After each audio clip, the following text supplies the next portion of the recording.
Pemirsa, terima kasih Anda masih menyaksikan Gapai Kemuliaan. Pak Kiai, di segmen terakhir ini masih ada satu pertanyaan yang mungkin kita perlu bedah bersama-sama. Soal kemanusiaan dan keberagaman. Nah, kadang-kadang ada banyak di antara kita yang seolah-olah selalu senantiasa membenturkan dua konsep ini. Padahal sebenarnya dalam Islam kan dua-duanya seolah-olah memang saling komplementer, saling melengkapi. Bagaimana Pak Kiai? Karena Islam itu kan agama yang juga memiliki aspek kemanusiaan. Iya.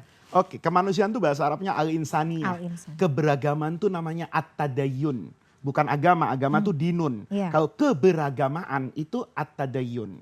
Ajaran agama itu Mila mengatakan wa aqimus sholata, dirikan sholat. Begitu saya mau sholat nih, na'udzubillah, tiba-tiba ada orang tenggelam. Saya teruskan sholatnya apa menolong orang yang tenggelam? Ya, menolong. Semua ulama mengatakan Sepakat. tolong yang tenggelam. Berarti sebetulnya kemanusiaan itu tidak ada yang bertentangan dengan keberagamaan selama pada konteks yang sama-sama benar. Kemanusiaan yang benar dan keberagamaan yang benar.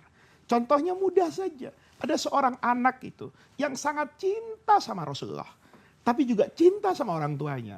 Begitu mendengar Rasulullah ini mau diserang, ada panggilan jihad mengangkat senjata, maka dia izin sama Nabi. Nabi, saya mau ikut Nabi ya. Tapi ada kebimbangan di hati saya. Loh, kata Nabi, bimbang apa?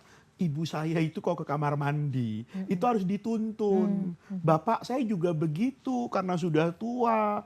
Apa kata Nabi? Fafihima fajahid. Jihadmu itu bukan di medan perang. Jihadmu itu di rumah. Lihat. Membela Nabi itu kewajiban. Birrul walidain itu kemanusiaan, kita pahami. Masa orang tua yang sudah sepuh kita tinggalkan. Itu kan bertentangan dengan nilai kemanusiaan. Tapi ternyata agama itu mendorong terhadap kemanusiaan. Coba kita lihat. Mempertahankan jiwa dalam Islam. Itu lebih didahulukan daripada mempertahankan agama. Ammar bin Yasir, ibunya Sumayyah ini dan ayahnya Yasir ini kan orang yang mengorbankan jiwanya untuk agama. Beliau mati secara tragis, disiksa oleh orang di Mekah itu. Ammar ini melihat dengan mata kepalanya, dia diikat. Ibunya mendapatkan kejahatan kemanusiaan yang luar biasa, itu depan matanya. Setelah ibunya meninggal, ini diancam lagi Ammar. Maka kata Ammar, Nabi dalam keadaan tidak kuat menghadapi siksaan yang bertubi-tubi kepada saya. Siksaan lahiriah dan batiniah loh ini. Lahiriahnya dibakar, dicambuk, batiniahnya melihat dua orang yang dia cintai. Itu disiksa sampai mati, ada di depan matanya, hanya mungkin berjarak 1 atau 2 meter. Maka lisannya sudah tidak tahan, dia katakan dia caci Nabi Muhammad.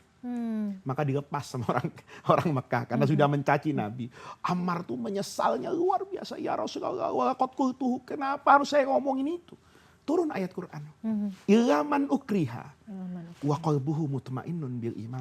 Yang Allah hitung itu hatinya. Selama hatimu tetap beriman kepada Rasulullah, tapi mulutmu harus menghina Nabi demi menyelamatkan jiwamu, lakukan. Itu kan insaniah. Gitu. Nah, ini yang saya pikir kita tidak boleh salah memahami, karena selalu yang dipahami Islam itu kaku, Islam itu keras, Islam itu tidak toleran, anti persatuan, anti keberagaman. Lihat, ada jenazah, jenazah lewat di kota Madinah, jenazah Yahudi.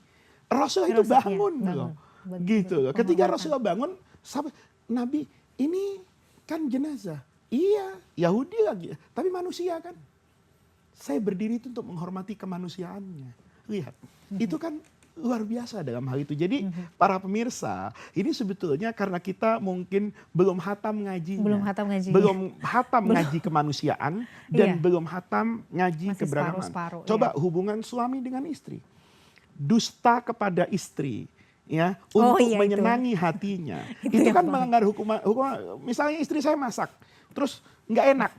Loh, tidak semua kebenaran itu harus diucapkan. Gitu loh. Istri saya tanya, Mas, gimana masakannya?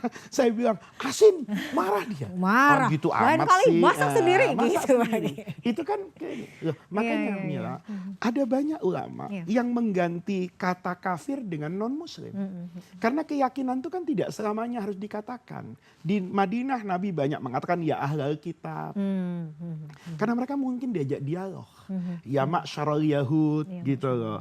Qul ya ayyuhal kafirun. Itu kan lebih sedikit daripada penyebutan ahlul kitab secara umum di Quran. Gitu loh. Nabi Muhammad itu pernah melarang salam kita kepada Yahudi. La tabda'ul Yahuda bisalam. Kamu nggak boleh loh memberi salam kepada orang Yahudi. Tapi yang melarang memberi salam kepada orang Yahudi itu ngomong juga afsus salam, tebarkan salam. Ayul islami khair. Islam yang paling bagus yang apa Nabi? Kamu memberi salam baik kepada orang yang kamu kenal maupun yang tidak kamu kenal. Di Madinah yang beragam, ketika saya memberi salam kepada orang yang tidak saya kenal, kan bisa jadi juga orang itu non-muslim. Lihat nih. Jadi insaniah itu bisa dipahami dalam konteks apa Nabi melarang memberi salam. Dan dalam konteks apa Nabi menjunjung tinggi assalam di antara warga negara Madinah yang berbeda suku dan agama. Nah ini yang saya katakan pentingnya kita ngaji nih. Ngaji kemanusiaan dan ngaji agama. Jangan sampai ngaji kemanusiaannya salah, ngaji agamanya juga salah. Gitu. Itu yang kemudian menjadikan salah persepsi. Tapi juga jangan sampai kebablasan ya Pak Kiai. Iya. Artinya itu tadi batasan syariatnya kan jelas. Jangan sampai karena kita merasa, oh pokoknya kan aku pengen dianggap sebagai orang yang toleran. Kayak misalnya. Iya, karena boleh jadi itu dia tidak memahami kemanusiaannya. Apakah kemanusiaan itu juga mengajarkan kesamaan pada semua aspek? Rasanya enggak. Tidak ya. Kita jangan bicara hanya agama, budaya. Ya. Saya berpakaian perempuan. Ada nggak budaya di negeri ini ya yang memanjang dari Sabang sampai Merauke yang menerima itu? Kita dari kecil juga diajarkan kan bedanya pakaian dalam budaya loh.